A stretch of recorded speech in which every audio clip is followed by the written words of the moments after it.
दोस्तों, मैं हूं दिव्य प्रकाश दुबे। आप में से बहुतों ने मुझे पढ़ा होगा और हो सकता है बहुत सारे लोगों के लिए मैं नया हूं। यहाँ पर मैं आपके लिए कुछ खास लेकर आया हूं। देश और दुनिया के हालात आप जानते ही हैं। कोरोना ने हमें घरों में कैद कर दिया है, पर मेरी सलाह यह है कि आप इससे डरे नहीं। सावधानी और सफाई आपको सुरक्षित रख सकती है। खुद भी बचें, औरों को भी बचाएं। इस बीच किताबों को अपना साथी बनाएं। मैं साहित्य के साथ आपको ले चलता हूं किताबों की एक अनूठी दुनिया में। संजीव पालीवाल जी की पुस्तक नैना हाल ही में मैंने पढ़ी, तो सुनिए इस किताब के कुछ अंश। और इस किताब का मैं कवर भी आपको दिखा देता हूँ।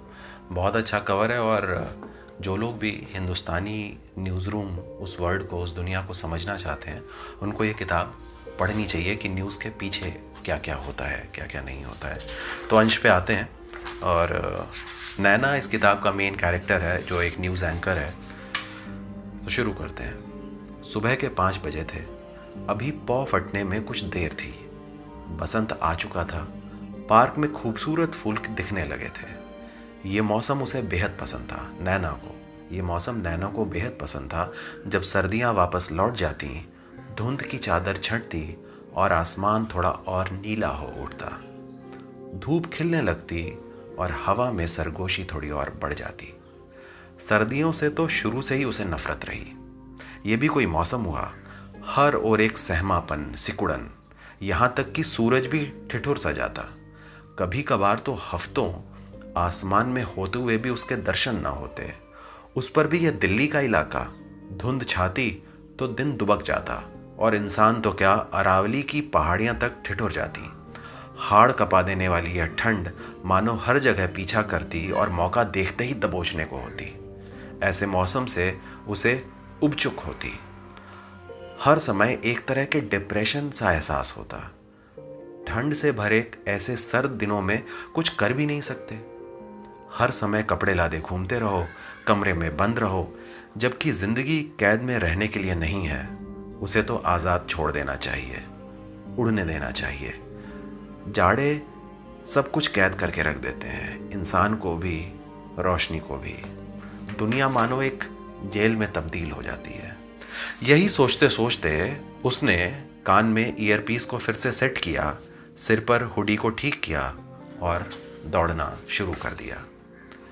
सेहत को लेकर वो हमेशा से सतर्क रही।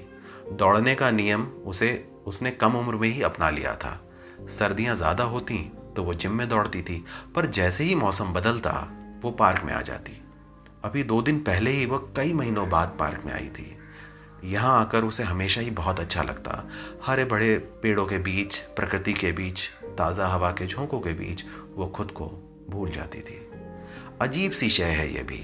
सारी दुनिया जब नींद में होती है या उठने की कोशिश में होती है, आप दौड़ रहे होते हैं। आपका शरीर गति में होता है। ताज़ी हवा और रात के अंधेरों से गुजरते हुए आप एक नई दुनिया में चले जाते हैं, जहां हर चीज़ आपके साथ गतिमान होती है। संगीत गूंजता रहता है। आप बहुत जिंदा महसूस करते हैं। एक वक्त ऐसा भी आता है जब दौड़ने वाला गुम हो जाता है। ऐसा लगता है कि शरीर दौड़ नहीं रहा, बल्कि उड़ रहा है, एक रिदम में, एक लय में, एक चाल में। पर यह सब आप जानबूझकर नहीं करते। तन की गति के साथ कब मन का एका होता है कि सब कुछ ऑटोमेटिक होता चला जाता है। आप दौड़ते नहीं, आप उड़ने लगते हैं। शरीर, मन और आत्मा एक हो जाते हैं। उसे ध्यान का यह भाव बेहद पसंद था। जब वह बस उड़ती रहती थी। उस दिन भी पार्क में बड़े बड़े पेड़ों के बीच बने 10 फुट के चौड़े ट्रैक पर वह उड़ी जा रही थी।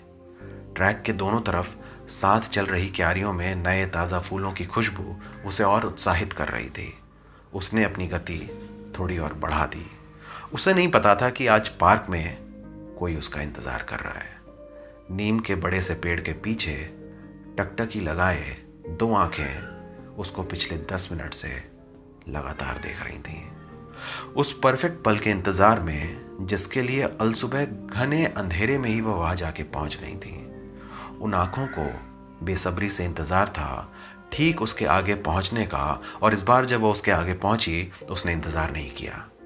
उसके करीब पहुँचते ही उसने अपना हाथ उठाया और वार कर दिया।